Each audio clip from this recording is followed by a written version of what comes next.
Here's your report. Oh, thanks, Jane. I wish I could hire someone just like you. Try LinkedIn Hiring Pro. It's more than a job board. It's like the recruiter you always wished you had. Hiring Pro uses real-time insights to match your role to LinkedIn's unique network of professionals and delivers a short list of best fit candidates. You'll spend less time sorting applicants and more time talking to the right people. Let's do it. You're irreplaceable, Jane, but another you would be great. Hire right the first time. Post your job for free on LinkedIn today at linkedin.com/quality.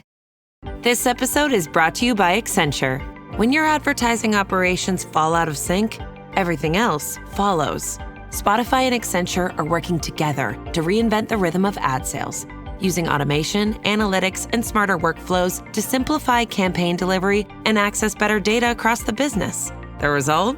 Less time spent on operations, more time connecting brands with the moments and fandoms that matter most. Learn more at accenture.com/Spotify.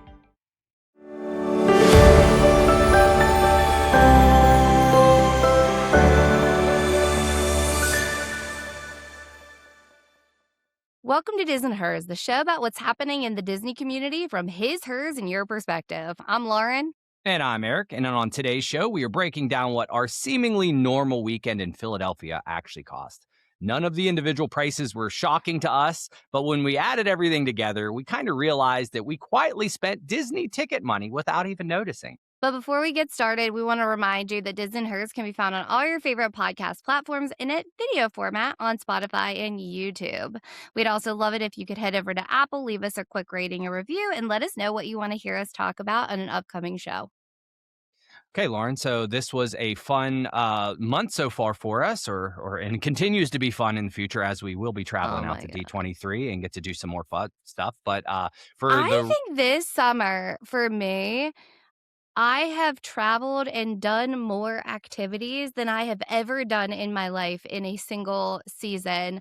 I mean, from like concerts and Disney and going to California. And I mean, like, we've just had so much. I mean, I'm like kind of exhausted.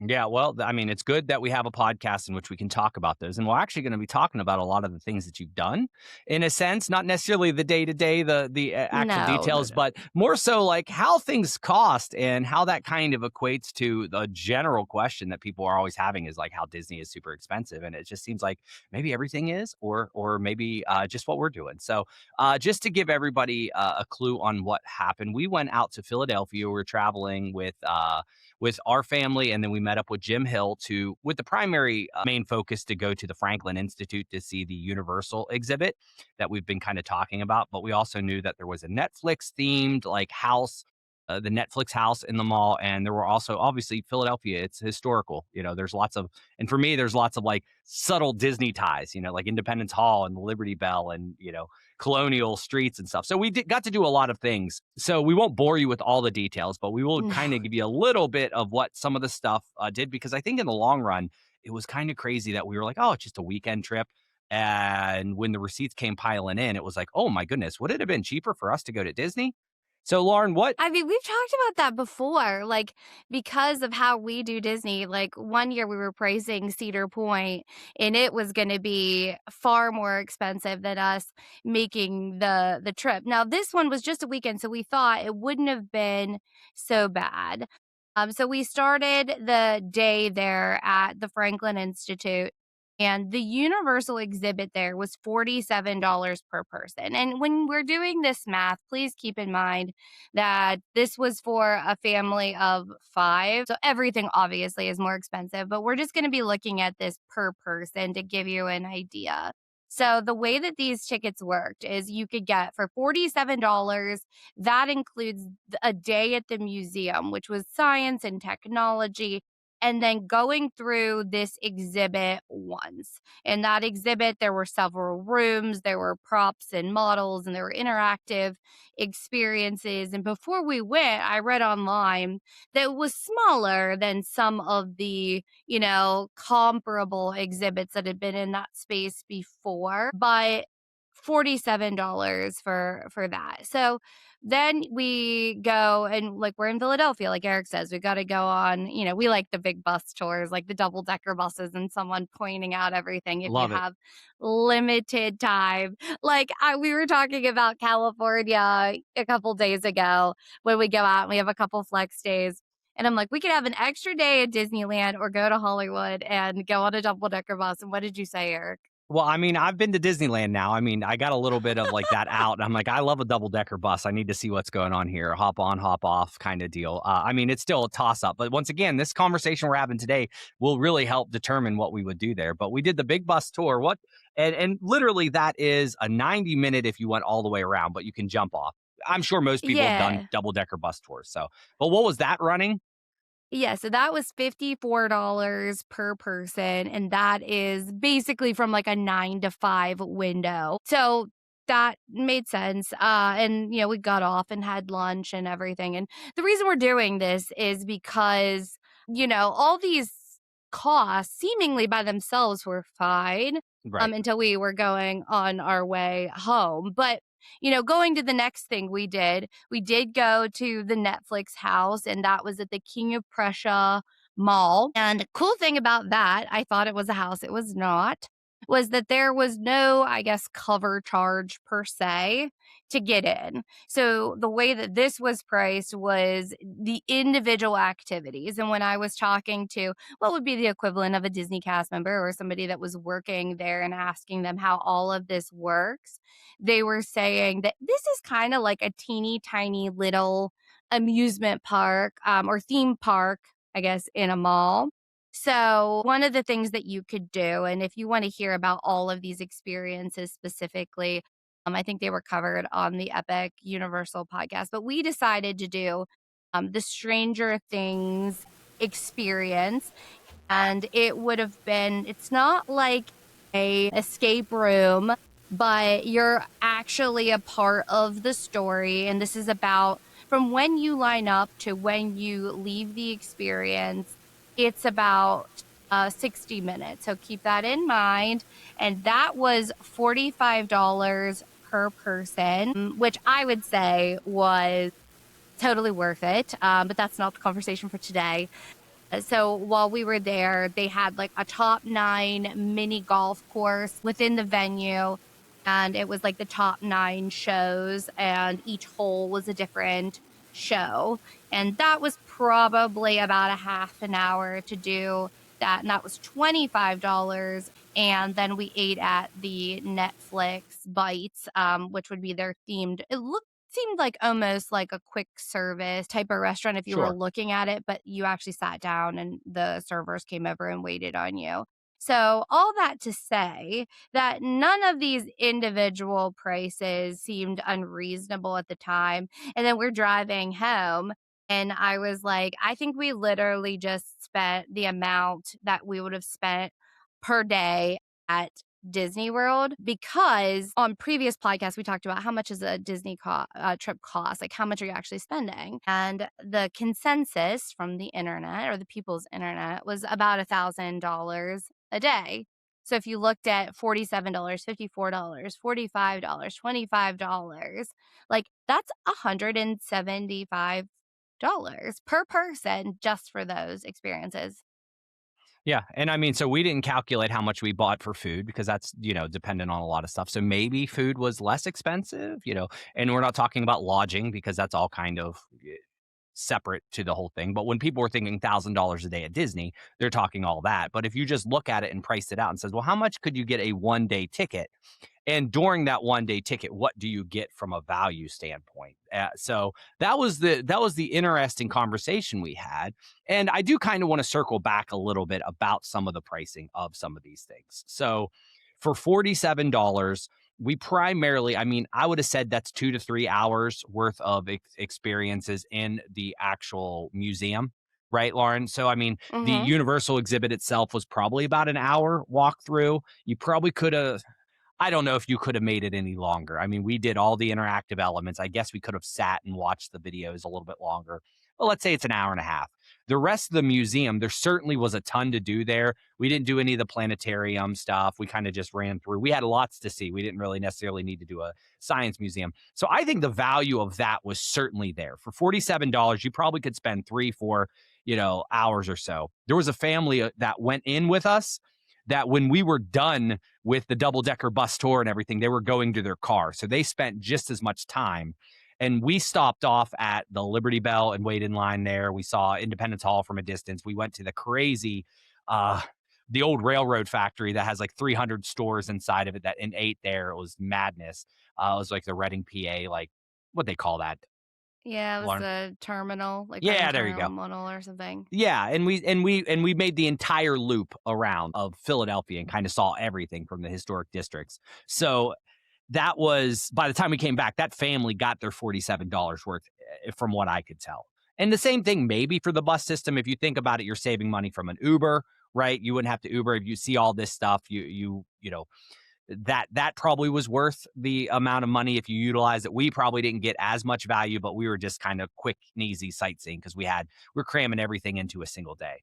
The Netflix house is where it gets real tough for me because as much as I loved the Stranger Things experience, it feels like it's a little pricey for an hour's long worth of material, and you can't go do it again. Right. And if you wanted to do other things, like if we wanted to do the Wednesday and the golfing and a VR and the Stranger Things, you that would would have have cost spent more than a Disney ticket right. if you And were going to do every activity that you could do at the Netflix house. Because that was my barometer for this whole Right. exercise. Is the average Disney ticket is $175. Just, take the part, like it literally, like everywhere you slice it, that was the average as I was, extrapolating on our drive home. Yeah, so I think it was just interesting. And what we'll do is we're going to kind of break this down. There's people in the community that have done exercises like this, but really at the end of the day, we're also looking at themed entertainment or just entertainment in general. What does it actually cost to go to a movie, go to a concert, go see a comedy show, go to a zoo, all this stuff? And we kind of figured it out to find out if like Disney actually has their pricing right and it just looks bad because we all talk about it and it's all kind of one giant price and we're all secretly paying that. Or if you can piecemeal and make a better affordable day with just as much entertainment. But we're going to take a quick break and then we'll come back and talk about that. Here's your report. Oh, thanks, Jane. I wish I could hire someone just like you. Try LinkedIn Hiring Pro. It's more than a job board. It's like the recruiter you always wished you had. Hiring Pro uses real-time insights to match your role to LinkedIn's unique network of professionals and delivers a shortlist of best fit candidates. You'll spend less time sorting applicants and more time talking to the right people. Let's do it. You're irreplaceable, Jane, but another you would be great. Hire right the first time. Post your job for free on LinkedIn today at linkedin.com/quality. This episode is brought to you by Accenture. When your advertising operations fall out of sync, everything else follows. Spotify and Accenture are working together to reinvent the rhythm of ad sales, using automation, analytics, and smarter workflows to simplify campaign delivery and access better data across the business. The result? Less time spent on operations, more time connecting brands with the moments and fandoms that matter most. Learn more at accenture.com/Spotify. This episode is brought to you by Perfect Bistro Cat Food. Hey guys, today I'm interviewing my cat about his perfect bistro food. Percy, you seem to be a big Perfect Bistro fan. Care to comment? Totally. What do you like about it? You love the high-quality ingredients? And the delicious flavors, of course. Yeah, that makes a ton of sense. Listen to Percy, guys. Visit perfectbistro.com to try it for your cat.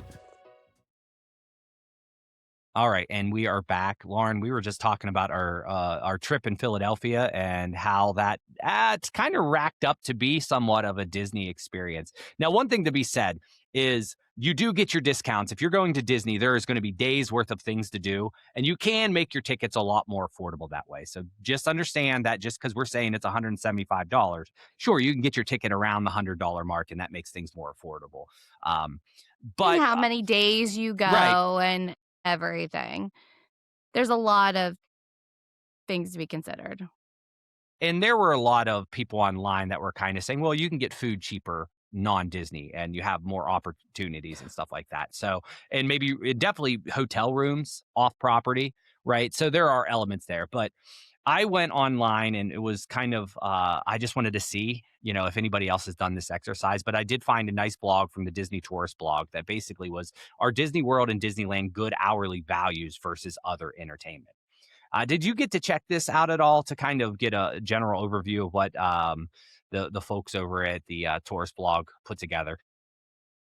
So, I mean, I think where they landed was that Disney was somewhere in the middle of the pack as far as hourly entertainment goes. Am I in the ballpark with this? Yeah. So, and I'm sure there's comments out there of you shouldn't do it this way, but it was just about the hourly cost. So if you break everything down to an hourly cost, it came down that most tickets were around $23 per hour at Walt Disney World, right? So An enjoyable hour, this is what they said. Per enjoyable hour. Yeah. I mean, from the time that you can show up until the time that you leave, those are kind of the price points. So like you're looking at 1-day tickets from anywhere at Disneyland from 104 to 224. In Magic Kingdoms from 139 to 209. So obviously, but what they started doing is looking at like other places like museums, national parks, movies, video games, kind of stuff like that to figure it out. Like surprisingly, like Knott's Berry Farm out in California was about $10 per hour, where like shows in Las Vegas are at like $35 per hour, or NBA games were 39, and Broadway was up to 75. So I don't know if you can do it per hour, but that is where we started thinking of what that would be really cost. So you mentioned early in the show, you've done a ton of stuff this summer. You've done more than I have because you've gone to a lot of concerts. So I just want to start by like concerts are getting a bad rap, right? Because they're ridiculous priced. You were talking about some of the ones that's coming to Pittsburgh recently. Yeah. So just for context, this summer we saw Megan Maroney, we saw Alex Warren, we saw Benson Boone. If you would count, and we saw Weird Al Yankovic. Yesterday. Yes, I don't know if that's a concert or not. Yes. What is that? That is a slight to the Weird Al. You take that back. I mean, yeah, it was more of like it would be in between a concert and a show. Like, because I was kind of putting Broadway shows or musicals in an arena. That's why, no slight to Weird Al. We love you, Al. But, like, he really put on a show. Like, that fat suit was just next level. But anyways, so we had those experiences. This week we also saw a comedy show with Nate Bargatze. And that was at our local Pittsburgh arena. So when you're getting tickets for those kinds of things, it's more like Disney. So it was like death by 1,000 cuts for this weekend in Philadelphia because, like I said, none of those felt like huge expenses individually. But when you go to Disney, you're going to spend that, you said, $139 to $180 up front, right? And so say you're doing it for 3 days or 5 days. That can be a hefty pill to swallow. So a concert is kind of like that. And I would say we spent anywhere between $110, $15 to $175, $200 per person. And when you look at the amount of time you're actually being entertained by said person, at our local arena, parking was also $40 on top of what you're paying. And I got yesterday at Weird Al a thing of chocolate-covered strawberries that were $19. So I don't think Disney snacks are quite that extreme. But when you're going to a concert, there's a lot more like waiting for nothing. Like if you're getting there at 6, the doors open at 7. They don't go on until 8 or 8:30, and you get maybe an hour's worth of enjoyable, I'm using my air quotes, enjoyable entertainment. Like I would say Disney is a better value than that. Yeah. Yeah. And I mean, obviously there's something about it. It's, like you can only see your stars every so often. So the scarcity adds to that. Like, if Weird Al's only coming once every 3 years to Pittsburgh, you got to go and so forth. But from an enjoyable hour standpoint, so I don't buy tickets to concerts. You've bought every single one. I've come along to a couple. You don't buy anything for anything. And I was also tracking the merch. I'm like, why is Weird Al's t-shirt $40? Megan Maroney is $60. Alex Warren's only $35, or $30. How are you setting? They're all t-shirts. Like, why are some so crazy and others are not?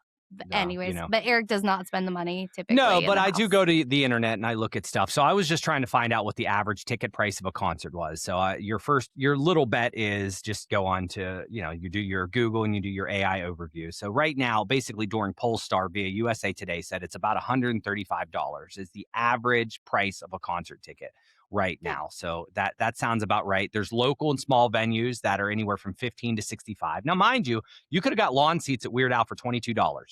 Right? So like we're not saying that it has to be super expensive, but amphitheaters and mid-sized tours are anywhere from 50 to 150, and major stadium and like pop superstars are like 200 to 1,000, which is where I went on Reddit and found some interesting, because I was just trying to find what people are paying and what's reasonable. And then there was one that came up that was under just like the concert subreddit. And is this really how much concert tickets cost these days? The person says, I am a millennial that's never been to a concert as an adult, but I want to bring my wife to the upcoming Oasis concert in Chicago. The price for the cheapest seats was around $400 and a decent seat is around $1,000. And that is what the question was. And I was happy to see some of the responses were like, no, that's not the usual cost of going to concerts, but this is a highly sought after ticket because this wasn't a reunion show. They didn't think. Typically you can see bands for about $100 or less. And then unless you're looking at like, if you like pop, like Taylor Swift, Sabrina Carpenter, Harry Styles, Olivia Rodrigo was $400, like for the cheapest seat. Yeah. And I mean, so those are, it's a matter of like how popular they are. So, something like Oasis, popular enough that they can charge $1,000 because they're not doing it very often. I'm sure like Paul McCartney tickets were always expensive because it's like, you don't know if he's coming back around and he's a freaking Beatle. So there's a lot to be said about that. But you're right. When you're comparing these concert tickets versus Disney, it becomes a matter of like, all right, which one is more valuable? Disney is kind of justified saying, well, look what you get for all this. For $175, you are here from 9 to 12, 9 to 9. We'll I forgot those days don't exist anymore where you can stay to the parks. No. You're not getting, they're going to sell you extra time in the morning and in the evenings. Yeah. Like Disney still does like to have those little add-ons and extras give people an opportunity if they want to spend more money. But but when I was online, 9 to 9. I was online and I was finding even people talking about like the local zoos are almost getting kind of crazy, right? Like I think the Columbus Zoo, somebody was on chattering about Columbus Zoo being a lot more expensive than it should be. And museums, like I feel like a museum's a good value, but you probably have to figure out how you can spend your whole time there, because if you're going on a vacation, and we've done this at beach vacations before, I always thought to myself, well, beach vacation, that's going to be a cheap vacation. You go there, but by the time you have to entertain yourself, you almost have to go out to eat in the evening, because you have to entertain yourself. So you're probably going to sit down and you're going to probably spend a bigger meal, where at Disney, it's just like, I'm going to quickly go in there and take a quick service because I can go do other things. So I guess if you're busybodies, it becomes just as expensive to keep yourself occupied, right? But I also will say that if you're looking at a beach in a like touristy area, that you are going to spend far more on a hotel typically than you would in Orlando. Like the closest beach to us would be Ocean City, Maryland. And because it's supply and demand, right?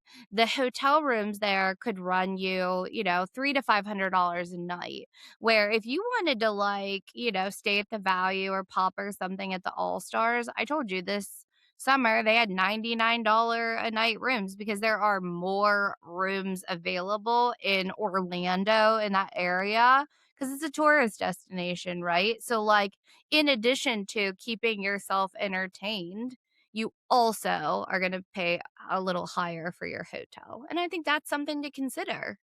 Well, let me ask you this, because I think we're getting into a point where in my brain, it's just like, all right, I want to be able to pay for something and be able to do it for as long as possible, right? So a theme park or an amusement park really works really well. So the question is, if we're comparing Disney to other amusement parks like a Kennywood, then obviously Disney seems really expensive, because right now a Kennywood is saying, I think their current offering is like everybody pays kids prices.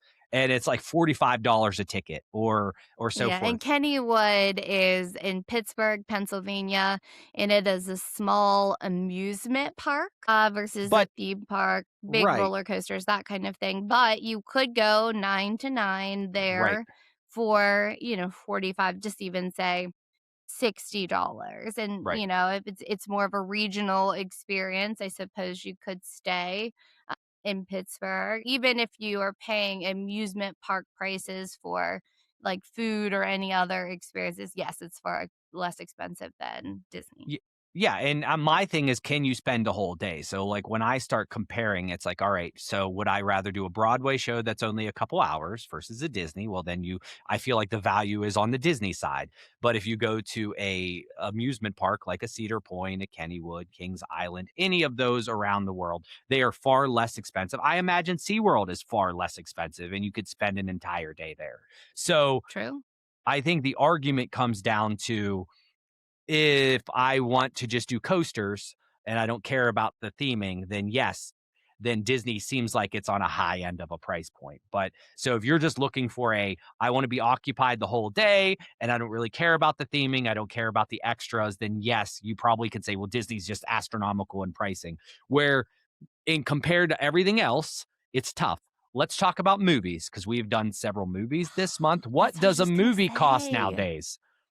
Oh my gosh, I was shocked. I was shocked. I don't know why I continue to be shocked over and over and over again that like it is not the 90s anymore and that these are just the prices. And like right now everything feels high, but we just went to see Spider-Man and this time there were 4 of us, and for those 4 tickets it was about $65. And then Lainey, our daughter, went yesterday with a group of friends and they came back with just drinks. It was 3 girls and they spent $40 on Cokes. And so that is the cost of going to the movies. Now, in comparison to like a Disney, so say that we would have spent maybe $125 all in with the movie ticket and the snacks, but you're only getting, how long is the movie? 2 It's hours? right, yeah. 2.5 2 hours? Right, right. By the way, It's Spider-Man was worth every penny, but yes, yeah. I mean, as America is also saying, there it's well received. People are willing to put that money out, but it is one of those things where like you're entertained for a couple hours and then you're back to your merry way. So if you're out of town and you're like, we're gonna go to the beach and then we're gonna go to the movies, and they're like, I always remembered going to like a Ripley's Believe It or Not, which is what a walkthrough that you can do maybe 2 hours long, was always way more expensive than I always thought. Like one of those Wonder Works or any like Madame Tussauds wax museum. I'm like, it's just insane that all these things to kind of wrap up. Other things to think of are your simple like museums and your movies, and I mean like live what about sports. sports? That's what I was Like gonna this is say. say that sports is more expensive per hour than Disney, less than Vegas shows? Is that what I'm like, am I looking at this Yeah, correctly? I mean, it's one of those things where you can't bulk them all together, right? You can't say all sports together. But I know as a wrestling fan, over the last couple years, that the WWE has been like boosting their prices up higher and higher and pricing people to the point where it is like $200 for a good seat. Where back in the day, you might be able to get like a good seat for $25, $40. And those shows are usually 2, 3, maybe 4 hours, depending on where you're at. So it's not all equal. But to go to an NFL game or maybe like a high-end basketball game in some of the bigger markets, yeah, you're spending a ton. Now, I would venture to say, well, are you a tailgater? Because then you can say your enjoyable hours kind of go up. If you go with a crew and you do your thing and you kind of tailgate and you make a day out of it, then it might make more enjoyable hours. But that's still for that 3 hours of a football game or a couple hours of a baseball game. I know when we go to the like Pirates, it can be very pricey real quick unless you're buying maybe some left field loony tickets or something like that. So it's all of this comes to say that Disney and Universal get a really bad rap for the cost, but I think it's because they're saying it's $200 for this day, where you easily spend $200 for the same type of activities to stay busy during that time when you're on vacation, you're elsewhere, right? And almost everything we do to take that, let's say 12 hours of entertainment and throw that out there, it's going to cost you nearly the same, if not more, unless you're kind of choosy and picky with it, right? Yeah, I mean, I think that that's what this is boiling down to. And I think that, I mentioned it at the top of the show that it is how you're spending it too. Like, if you are buying a ticket up front, it's more like sticker shock, I think, than some of these individual experiences. And we were talking to your sister yesterday who loves to go to these concerts and, she gets lawn seats, but she is going every weekend and doing this kind of stuff. Like she just likes to go that, going to a concert in the way that she does it, like you don't think about all of the added expenses that's gonna come along with that one ticket or those couple experiences. Like, when you factor in hotels, food, and parking, like, things can just add up really, really quickly, and, for the most of us, as I'd say, normal Americans, like every dollar counts and you want to make sure that you're getting what you think the value is for those dollars that you spend. Yeah, I mean, so here's the thing is don't share this with anyone that works at Disney because we certainly don't want prices to go up. But No. if you ask the question, is Disney worth the price or is the value there for the price? In many cases, it is. We just don't want them to know that. So just share this with your friends and family. Don't share it with them. We don't want prices to go up any higher. But at the end of the day, they do put a lot of bang for the buck in there, and we kind of have to reluctantly say, yeah, going to Disney is still kind of a better value than a concert or a sporting event and all that. So, but we want to know what you guys think. Yeah, I mean, do you think that the price of a Disney ticket is giving you more value than going to a Broadway show, concert, sporting event? Like, let us know what you think. And I'd be curious to hear your perspective, like cost per enjoyable hour. But I think that does it for today's episode of Diz and Hers. For more, make sure you're heading up disandhers.com. There you'll find articles, updates, and episodes. And if Disney's your vibe, make sure to subscribe. And remember, watch what you post online. You might end up in next week's episode. Thanks for listening.